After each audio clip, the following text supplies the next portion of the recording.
Welcome back to the channel. Thank you guys for following along for another video. I really appreciate all the subscriptions, likes, comments. That means a whole lot to me. And let's talk about the Prespawn Topwater bite, because this is something that's going to last probably the next month or so, and then you got to kind of put it down. So let's talk about when to throw it, when not to throw it, and what we should be looking forward to in the next couple of weeks. So Prespawn Topwater, a buzz bait, is going to be what I'm going to throw most of the time. Now, I'm covering water shallow, so I need something I can fish quickly and efficiently. If I do have a smaller area, let's say it's a pocket, creek arm, something really little, I will slow down with a frog. That's one of my favorite pre-spawn baits as well. But most of the time, I'm just going on a whim, and I don't necessarily have a whole lot of fish located, and I'm just looking. So pre-spawn fishing, if you watch any of my other videos, I'm typically out. I want to get off the bank quite a ways, find those long tapering points, pretty much any shallow flats that are near the main creek channel or main river channel. But like pre-spawn fishing most of the time it's going to be kind of tough unless you have found a group of fish. So for that reason, you get a whim, like I was talking about earlier, and you just decide to go to the bank and fish some really shallow water.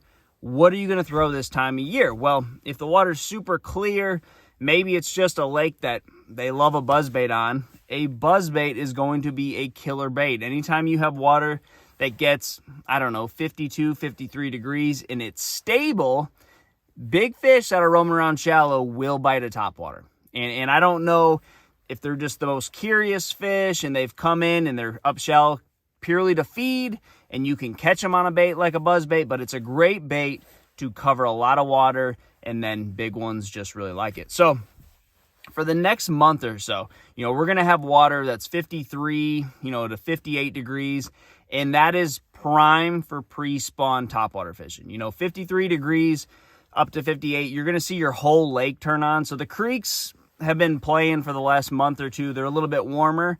Now you're going to start seeing the main lake really start to turn on. Pretty much the entire body of water that you're fishing on is just coming alive. Well, that's going to start putting fish in all parts of the lake. They're going to start moving shallow on a lot of your favorite shallow places. And a great way to fool those fish is with a topwater. Now, once we get into end of March, April, the water gets into the high 50s. That's when I want to get off of the topwater deal. I think there's been enough fish that have been up there for long enough, and they've seen a lot of baits. They start getting kind of weird, and they're really getting close to spawning. Maybe they are spawning. That's when I will get off the topwater and I will start swimming a jig. It seems like subsurface baits really start working once that water gets close to 60 degrees. And then I'm gonna run that all the way through the post spawn. I'm not gonna really pick up too many different topwater offerings up until we get way past the post spawn. But right now, it is crucial to at least have a buzzbait tied on. I think you guys will see some really big fish come your way if you do throw a buzzbait, and it's just a really fun way to catch a bass. Obviously, topwater, always fun, but I love a buzzbait now. Any lake that I've ever fished that fish get in the bushes, a buzzbait is one of those deals. It's a great pre-spawn spawn type pattern this time of year.